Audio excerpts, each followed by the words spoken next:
Assalamualaikum warahmatullahi wabarakatuh teman-teman. Terima kasih sudah klik video ini. Apa kabar? Semoga kalian sehat dan sukses selalu dimanapun kalian berada.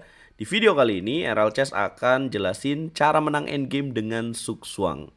Endgame adalah fase permainan terakhir dalam permainan catur. Dan apa itu Zugzwang? Nah, Zugzwang merupakan istilah bahasa Jerman yang berarti kewajiban untuk melangkah. Ide di balik istilah ini adalah bahwa dalam situasi tertentu akan menguntungkan bagi seorang pemain jika mereka dapat melewati gilirannya untuk melangkah. Nah, karena memindahkan buah apapun akan memberikan keuntungan bagi lawannya. Jadi pernah dengar gak? Aku kalah nih karena kena Zugzwang. Ya pernah dengar gak bahwa pemain catur mengatakan itu? Nah, kalau kita kena Zugzwang artinya kita kena giliran melangkah, tapi kita langkah apapun akan kalah buat kita. Nah, itu yang akan kita bahas di endgame di video kali ini. Sebelum itu, jangan lupa klik dulu tombol like-nya, jempolnya teman-teman. Dan jangan lupa di subscribe dan jangan lupa share video ini supaya bisa menjangkau lebih banyak orang lain yang tidak mengerti cara menang dengan endgame. Cara menang endgame dengan Zugzwang, teman-teman. Nah, ini dari contoh studi atau pembelajaran yang bagus banget, teman-teman. Teman-teman jangan tanya, gimana nih awalnya bang? Kenapa bisa-bisa tiba posisinya kayak gini? Ini akal-akalan nih. Nah, ini pelatihan ya. Dan kita langsung aja teman-teman, langsung konsen daripada kita mikirin gimana awalnya. Nah, biasanya para master latihannya seperti ini, teman-teman.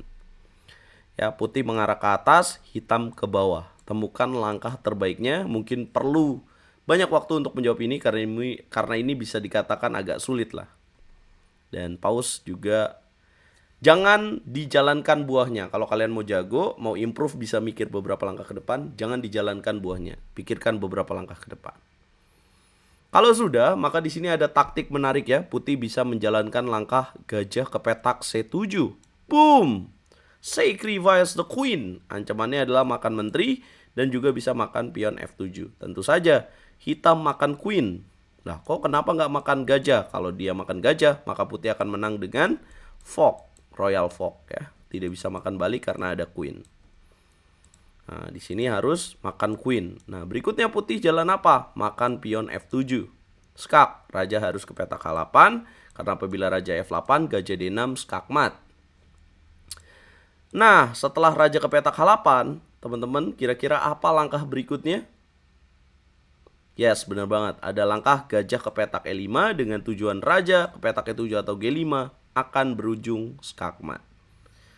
Wah, apa ya jawaban hitam? Ya, kalian juga harus pikirin nih jawaban hitam yang terbaik apa. Kalau dia jalanin pion, tetap nggak akan ngaruh ya. Mau selangkah atau dua langkah, raja tinggal geser aja, maka skakmat. Nah, jawaban terbaik hitam di sini adalah yes, tepat sekali. Queen ke petak C5. Tujuannya apa? Kalau misalkan rajanya buka ke petak E6, maka akan ada menteri E5 skak, raja makan menteri dulu, dan raja ke petak G7, raja E6, dan raja F8. Pion tidak bisa promosi dan putih kalah. Yes, betul banget. Jadi putih jangan jalan raja E6 dong. Lah, kan bisa raja F5. Sama aja. Tujuan dari menteri C5 adalah untuk makan gajah di petak E5. Sementara kalau misalkan putih menjadikan pion promosi, ya tinggal dimakan skak, raja geser, tinggal geser ke petak G8, jadi aman buat hitam. Nah, terus apa dong jalan terbaik untuk putih? Coba pikir dulu teman-teman. Yes, putih karena udah tahu nih tujuan hitam adalah mau makan gajahnya, gajah harus dikaburin nih. Kemana jalannya? Petak B2 atau A1? Apa bedanya? Kalau misalkan kita menaruh di petak A1, itu kita akan kena Zugzwang ya dengan langkah kuda C7. Tujuannya apa kuda C7? Mencegah raja tidak bisa bergerak ke petak E6 jadi tidak terjadi skakmat. Sementara ke petak G5 sudah dijaga oleh queen, ke petak G6 dijaga oleh pion, ke petak E7 dijaga oleh queen. Dah kan bisa masih gajah B2. Ya kalau gajah B2 didorong lagi pion A4. Kalau turun lagi gajah A1 dorong lagi A3. Maka di sini putih kehabisan jalan gajah. Dan ini memang benar-benar harus dipikir dulu menaruh gajahnya. Apakah di petak B2 atau A1. Jadi yang lebih bagus di sini jalannya adalah gajah B2. Tepat sekali. Tujuan dari putih apa? Raja geser skakmat. Lah, Bukannya hitam bisa skak dengan menteri B6, betul, tapi putih punya raja E7, skakmat harus dimakan dan pion akan promosi menjadikan skakmat. Jadi serba salah. Menteri harus tetap menjaga petak F8 dan di sini yang harus dijaga oleh hitam adalah raja geser ke petak E6. Yes, kuda ke petak C7 guys. Nah berikutnya, apa langkah terbaik putih? Karena nggak bisa jalan kemana-mana, manfaatkan tempo gajahnya. Kemudian hitam mendorong pion A4. Tentu saja.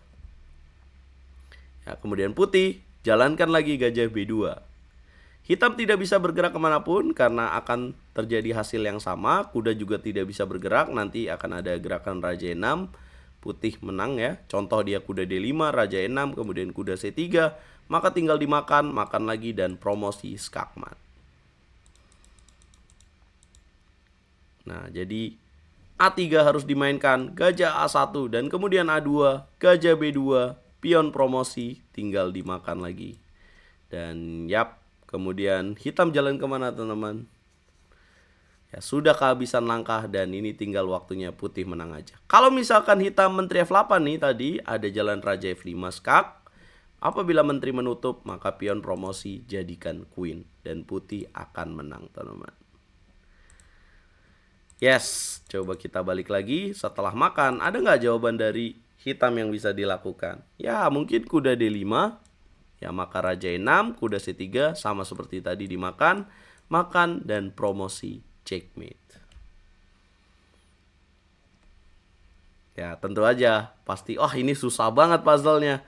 Ya, ini saya kasih yang susah ya, karena kalau terlalu gampang, tentu teman-teman akan bilang, ah ini sih puzzle elo rating di bawah 2000. Oke, teman-teman. Mungkin teman-teman setelah video ini bisa request ya jalannya apa. Oke, kalau kita balik lagi gajah C7, menteri harus makan. Ada nggak sih pilihan menteri F8? Nggak bisa ya, maka makan F7, raja H8 dan dapat queen. So, makan queen itu harus dilakukan. Nah, tujuan dari putih makan, kemudian gajah E5. Itulah yang terjadi, teman-teman. Ada nggak jalan lain? Karena putih tujuannya raja E7. Mungkin teman-teman kepikiran ada ide mencegah langkah putih. Ya harus menteri C5. Kita kembali lagi. Kemudian gajah B2 ada nggak langkah lain? Nggak ada ya teman-teman di sini.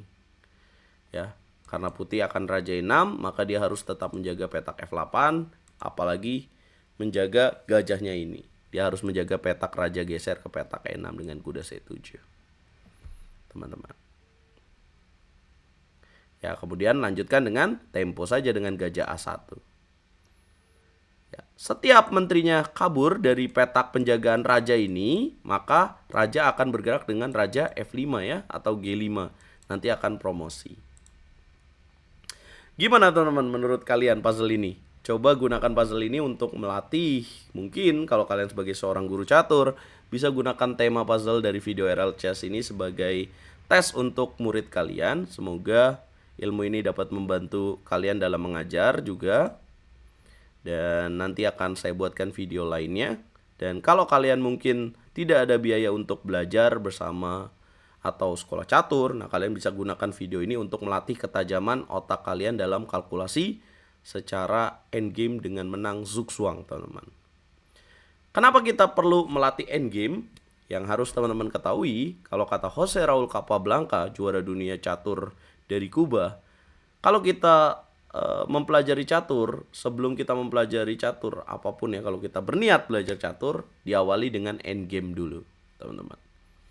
Ya, kalau fase opening mungkin gampang ya, kita tinggal ngafalin. Nah, tapi kalau fase endgame ini, kita benar-benar harus tahu dan mengerti nih, teman-teman, tentang apa yang harus kita lakukan di fase endgame ini.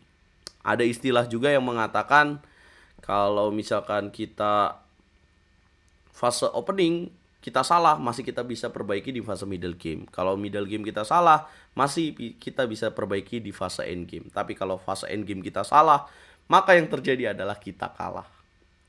So, ada yang bilang fase end game itu adalah fase moment of the truth, teman-teman. Ya. Dan saya juga pernah mengalami kegagalan dalam bermain end game, ya. Karena endgame itu terbilang jarang dipelajari, teman-teman, dan waktu itu saya pernah mengalami kekalahan endgame dan ya banyak contoh kasusnya. Makanya teman-teman, pelajari endgame dari awal kita main catur supaya teman-teman bisa memiliki kemampuan seperti the greatest of all time, Magnus Carlsen juga. Kalau kalian suka video ini dan merasa mendapatkan ilmu dari video ini, jangan lupa bantu like, share, dan nanti kita akan buat videonya berikutnya, teman-teman. Kita ketemu di video berikutnya. Coba komen mau dibikinin video apa lagi, guys.